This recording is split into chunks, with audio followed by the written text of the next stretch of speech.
बाबरी मस्जिद और राम मंदिर का विवाद कब शुरू हुआ? क्या भगवान राम का जन्म बाबरी मस्जिद की मुख्य गुंबद वाली जमीन पर ही हुआ? क्या साल 1949 में स्वयं भगवान राम बाबरी मस्जिद के अंदर प्रकट हुए या उनकी मूर्तियों को एक बड़ी साजिश के तहत रखा गया? कैसे बाबरी मस्जिद का बहाना बनाकर आम हिंदुओं को गुमराह किया गया? क्या है बाबरी मस्जिद, राम मंदिर, हनुमानगढ़ी और राम चबूतरा की पूरी कहानी जानेंगे आज के इस एपिसोड में। नमस्कार, मैं श्याम मीरा सिंह। 18वीं शताब्दी के दौर में भारत की छोटी बड़ी रियासतों को अंग्रेज जीतते जा रहे थे। इसी तरह अवध राज्य पर कहने को तो नवाब का राज था, लेकिन असल में अवध के शासन प्रशासन पर अंग्रेज अपनी मजबूत पकड़ बना चुके थे। दरअसल साल 1801 की संधि के बाद से ही अंग्रेजों ने अवध की उपजाऊ जमीन के पट्टे हासिल कर लिए थे, जिसकी एवज में अंग्रेज अवध के नवाब को एक स्टाइपेंड दिया करते थे, यानी किराया दिया करते थे। इस बीच लखनऊ, फैजाबाद और गोरखपुर में अंग्रेज अपनी छावनी बनाने में सफल हुए, लेकिन साल 1855 आते आते अयोध्या में सांप्रदायिक तनाव की स्थिति पैदा हो जाती है। एक पूजा स्थल को लेकर हिंदू और मुसलमानों के बीच विवाद होने लगता है। हिंदुओं का कहना था कि इस जगह पर मंदिर था, वहीं मुस्लिम पक्ष का कहना था कि यहाँ कभी मस्जिद हुआ करती थी जिसे तोड़कर मंदिर बनाया गया। इंटरेस्टिंग बात यह है कि इस जगह को साल 1855 में मंदिर की जगह बताया जा रहा था। वो जगह बाबरी मस्जिद वाली जगह नहीं थी, जैसा कि आज दावा किया जाता है। सवाल यह है कि फिर हिंदू पक्ष द्वारा किस जगह को मंदिर की जगह बताया जा रहा था? इसका जवाब है हनुमानगढ़ी।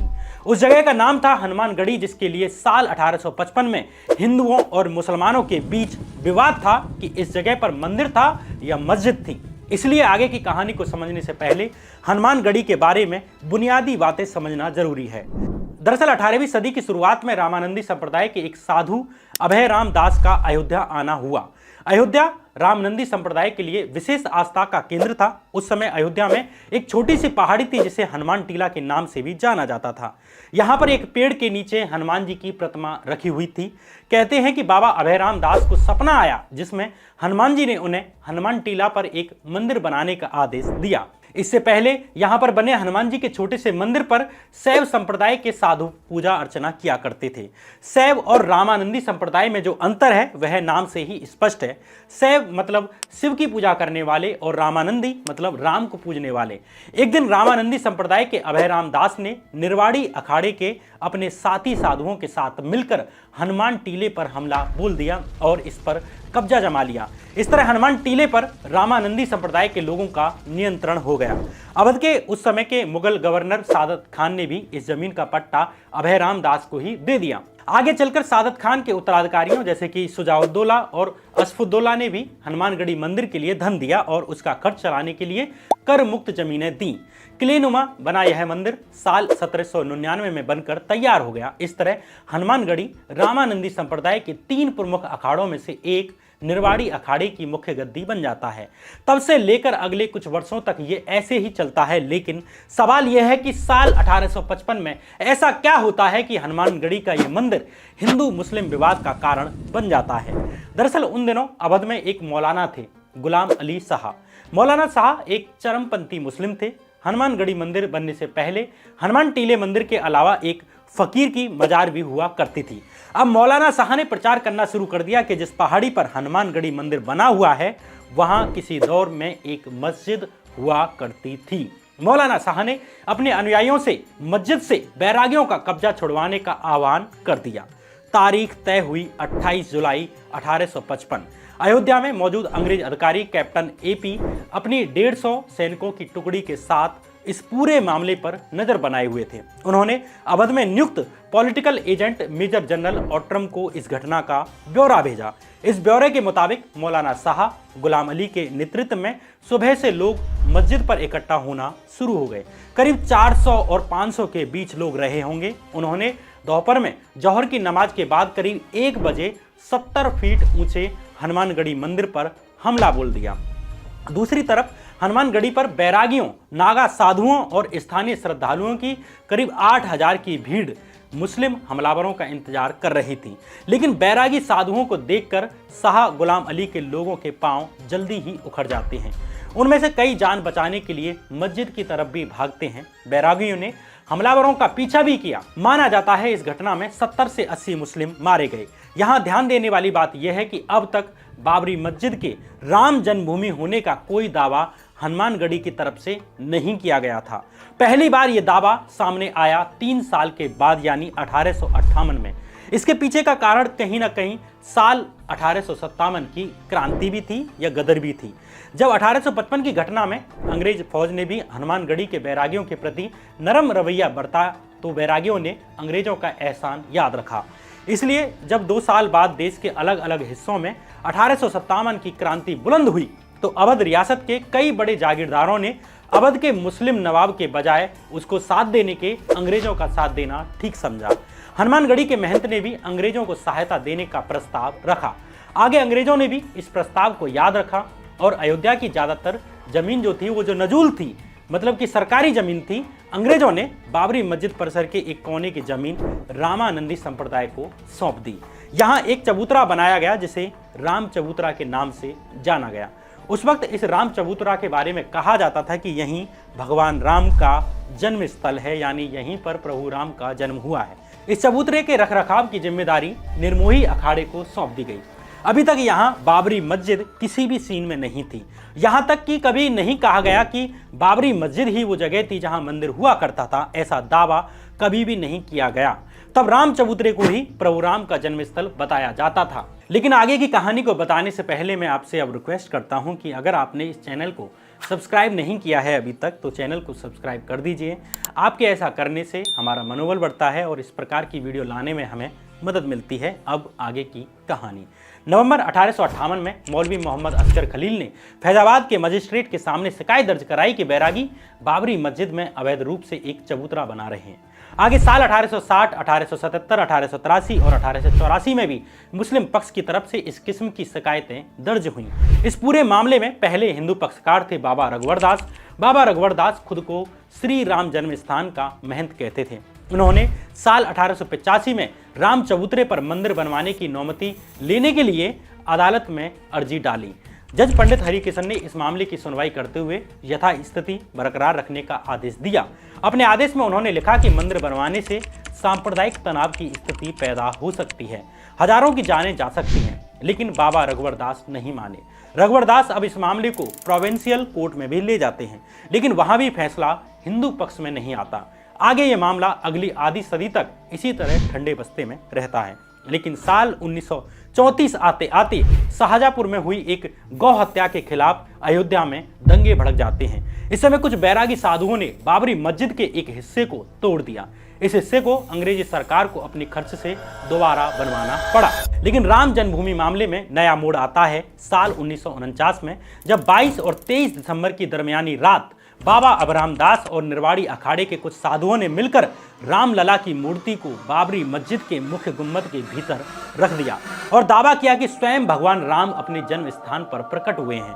अब राम चबूतरा और हनुमानगढ़ी वाला दावा पीछे चला जाता है और अब कहा जाने लगा कि राम का जन्म तो बाबरी मस्जिद के मुख्य गुम्बद के नीचे ही हुआ था, यानी असली मंदिर यहीं था। लेकिन सच्चाई कुछ और है। बाबरी मस्जिद की गुम्बद में भगवान राम प्रकट नहीं हुए थे, बल्कि इस घटना के पीछे एक सुनियोजित योजना थी और इस योजना को गढ़ने वाले 3 मुख्य किरदार थे।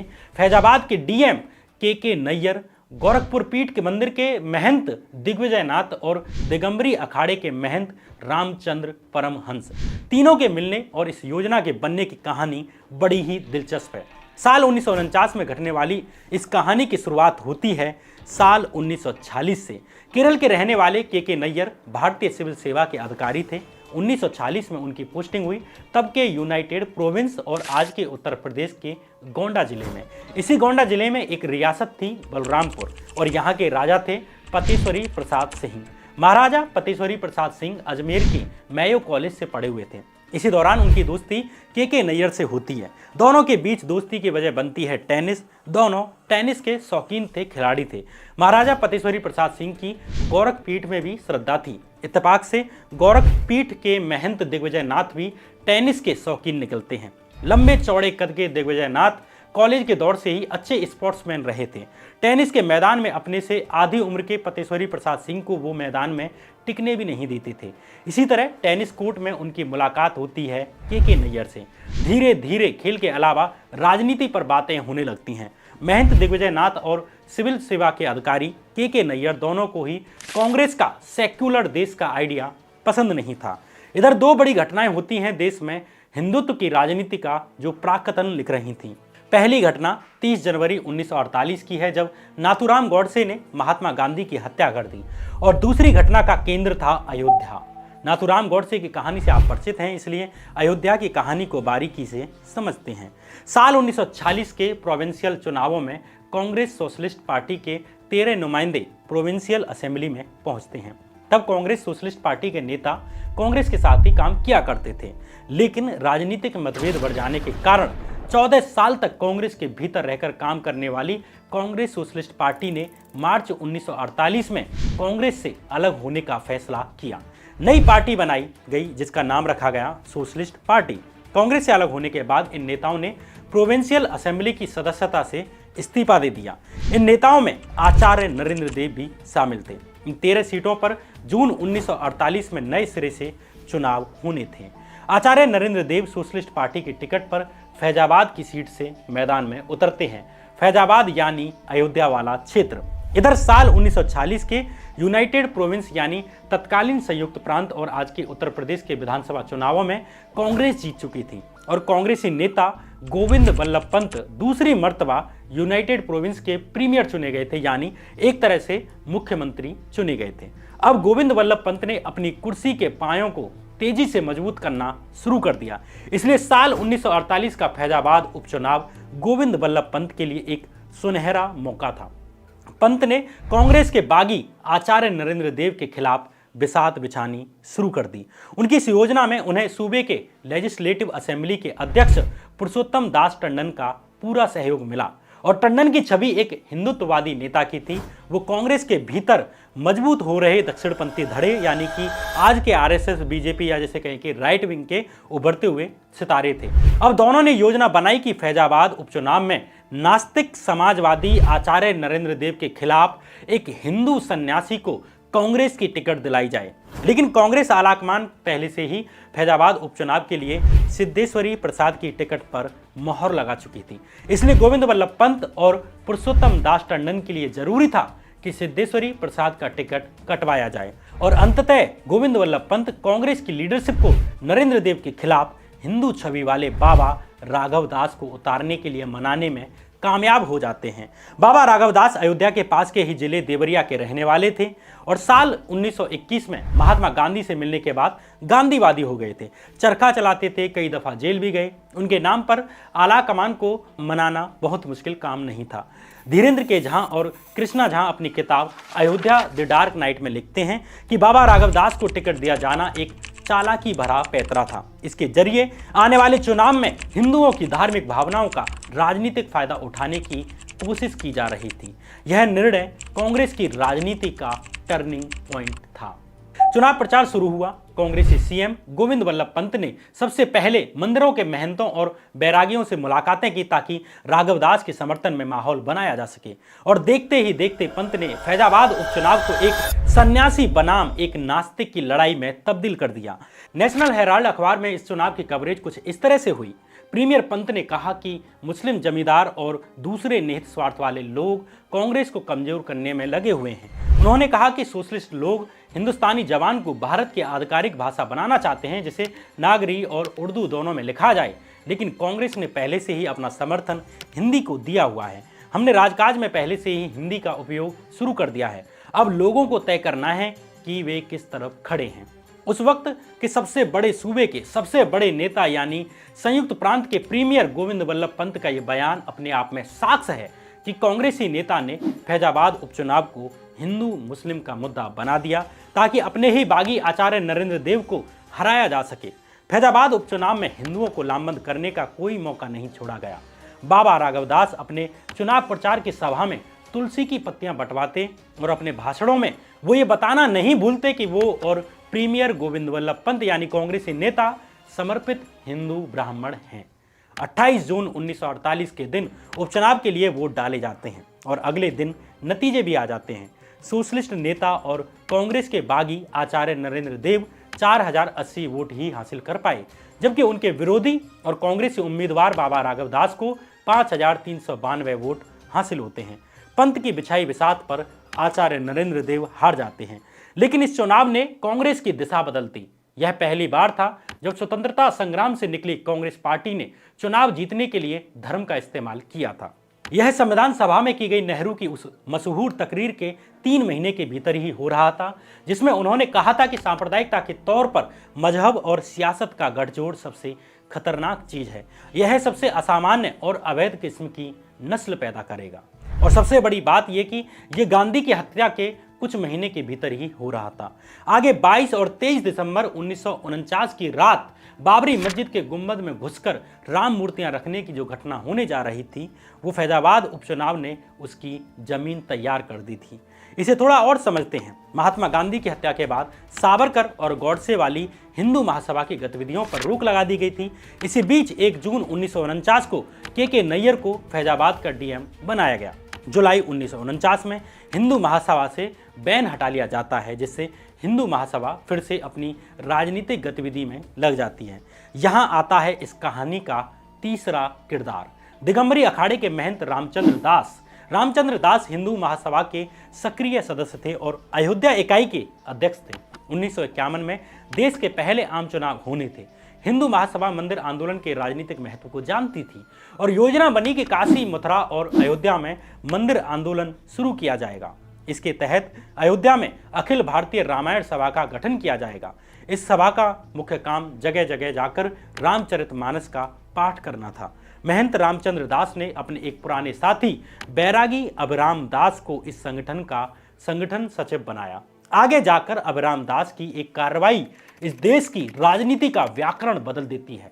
वो कार्रवाई क्या थी, ये आगे आपको पता चल जाएगा। अभिराम दास के बचपन का नाम अभिनंदन मिश्र था। वो दरभंगा के रहने वाले थे और गरीब परिवार से आने वाले अभिनंदन 1934 के आसपास घर बार छोड़कर अयोध्या आ गए। यहाँ पर उनकी मुलाकात हनुमानगढ़ी के एक बैरागी सरयू दास से होती है। अभिनंदन ने सरयू दास को अपना गुरु मान लिया और हनुमानगढ़ी के बैरागी हो जाते हैं और नाम पड़ा अभिराम दास। अभिराम दास की आध्यात्मिक दुनिया में बहुत गहरी रुचि नहीं थी। हनुमानगढ़ी का अखाड़ा वो जगह थी जहां अभिराम दास का मन रमता था। लंबी चौड़ी काया के धनी अभिराम दास अखाड़े के उम्दा पहलवानों में से एक थे। संन्यास लेने के बाद करीब 1 दशक तक वो अपने परिवार से पूरी तरह कटे रहे, लेकिन 1944 में उनके छोटे भाई श्री कृष्ण मिश्र ने उनको खोज निकाला। संन्यास के 12 साल पूरे होने के बाद हर सन्यासी को एक बार अपने घर भिक्षा लेने के लिए लौटना पड़ता है।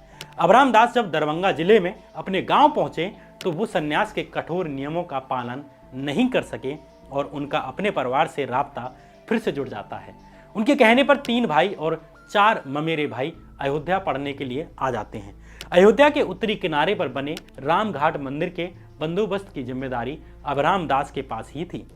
उन्होंने अपने भाइयों के रहने का प्रबंध इस अधूरे बने मंदिर के एक कमरे में कर दिया। उनके भाई हनुमानगढ़ी के संस्कृत विद्यालय से शिक्षा ले रहे थे। अब उस घड़ी का वक्त आ जाता है जिसने इस देश की पूरी राजनीति बदल दी, जिसकी नींव पर आगे चलकर पूरा राम मंदिर आंदोलन खड़ा होता है। 22 दिसंबर 1949 रात के 10 बज रहे थे। अभिराम दास रामघाट स्थित मंदिर पहुंचे।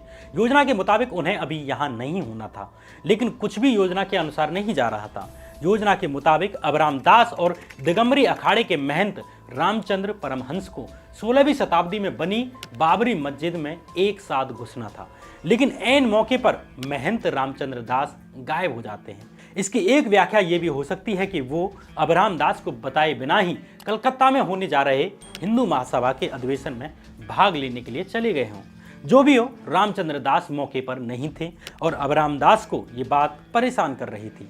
अभिराम दास ने रात 11 बजे अपने भाइयों को खड़ा होने के लिए कहा। इसके बाद अभिराम दास ने अपने छोटे भाई उपेंद्र मिश्रा को अपने ममेरे भाई युगल किशोर झा का हाथ थामने के लिए कहा। युगल किशोर उनके भाइयों में सबसे बड़े थे।